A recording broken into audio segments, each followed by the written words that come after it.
You, John Fitzgerald Kennedy, do solemnly swear. I, John Fitzgerald Kennedy, do solemnly swear. That you will faithfully execute the office of President of the United States. That I will faithfully execute the office of President of the United States. And will, to the best of your ability.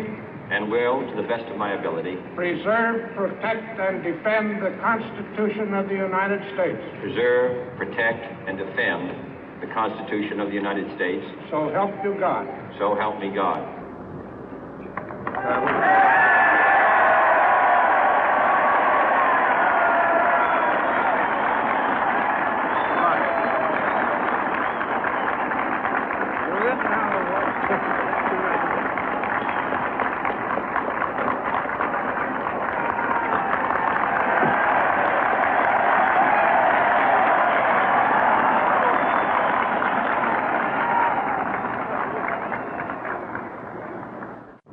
Vice President Johnson, Mr. Speaker, Mr. Chief Justice, President Eisenhower, Vice President Nixon, President Truman, Reverend clergy, fellow citizens.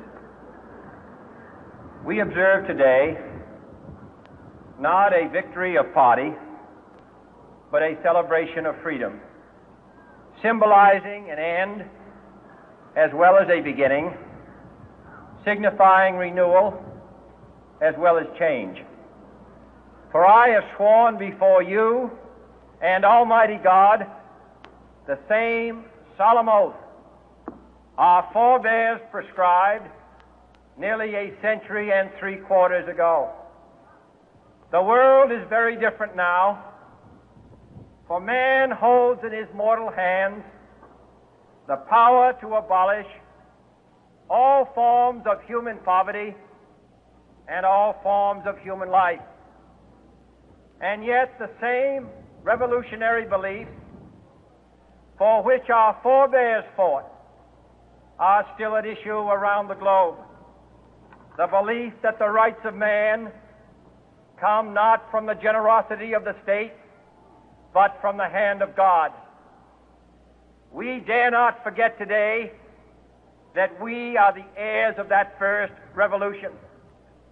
Let the word go forth from this time and place to friend and foe alike that the torch has been passed to a new generation of Americans born in this century, tempered by war, disciplined by a hard and bitter peace, proud of our ancient heritage, and unwilling to witness or permit the slow undoing of those human rights to which this nation has always been committed and to which we are committed today at home and around the world.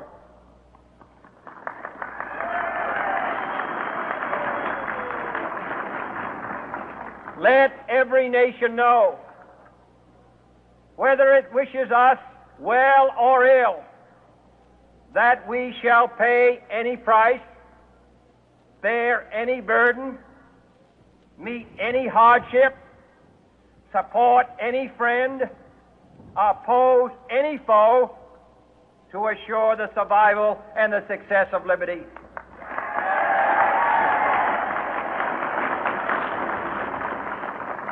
This much we pledge and more. To those old allies whose cultural and spiritual origins we share, we pledge the loyalty of faithful friends. United, there is little we cannot do in a host of cooperative ventures. Divided, there is little we can do, for we dare not meet a powerful challenge at odds and split asunder.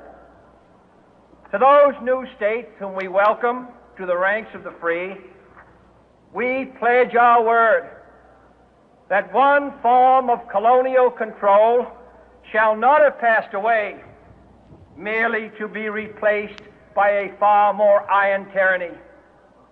We shall not always expect to find them supporting our view, but we shall always hope to find them strongly supporting their own freedom, and to remember that in the past, those who foolishly sought power by riding the back of the tiger ended up inside.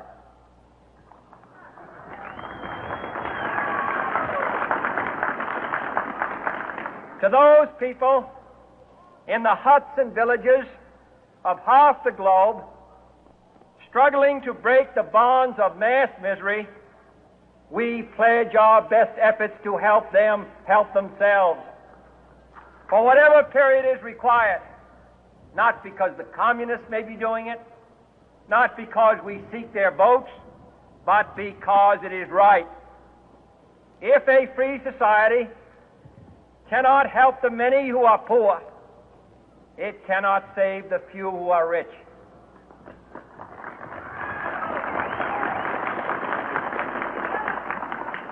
To our sister republics south of our border, we offer a special pledge to convert our good words into good deeds, in a new alliance for progress, to assist free men and free governments in casting off the chains of poverty.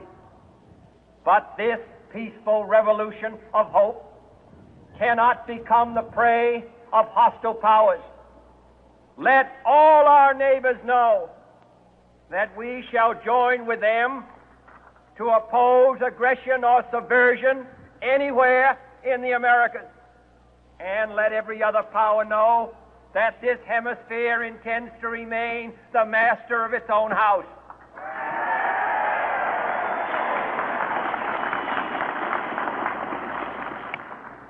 To that World Assembly of Sovereign States, the United Nations, our last best hope, in an age where the instruments of war have far outpaced the instruments of peace, we renew our pledge of support to prevent it from becoming merely a forum for invective, to strengthen its shield of the new and the weak, and to enlarge the area in which its writ may run. Finally, to those nations who would make themselves our adversary, we offer not a pledge, but a request that both sides begin anew the quest for peace.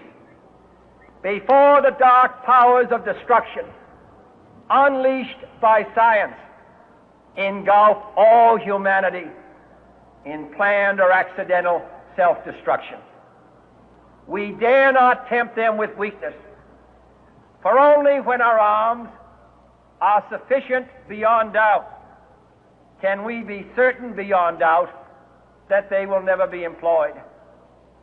But neither can two great and powerful groups of nations take comfort from our present course, both sides overburdened by the cost of modern weapons, both rightly alarmed by the steady spread of the deadly atom, yet both racing to alter that uncertain balance of terror that stays the hand of mankind's final war. So let us begin anew, remembering on both sides that civility is not a sign of weakness, and sincerity is always subject to proof. Let us never negotiate out of fear, but let us never fear to negotiate.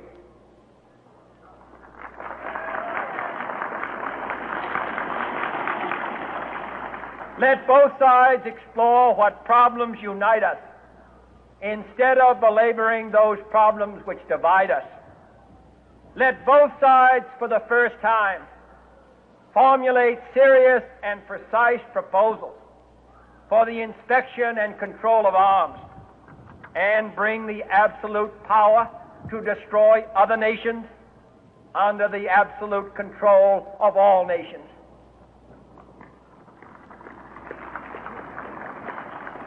Let both sides seek to invoke the wonders of science instead of its terrors. Together, let us explore the stars, conquer the deserts, eradicate disease, tap the ocean depth, and encourage the arts and commerce. Let both sides unite to heed in all corners of the earth the command of Isaiah to undo the heavy burden and let the oppressed go free.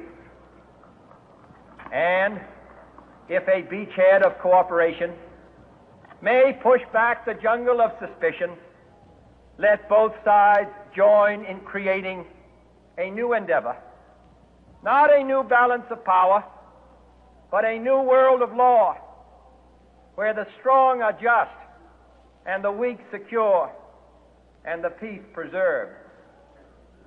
All this will not be finished in the first 100 days, nor will it be finished in the first 1,000 days, nor in the life of this administration, nor even perhaps in our lifetime on this planet. But let us begin.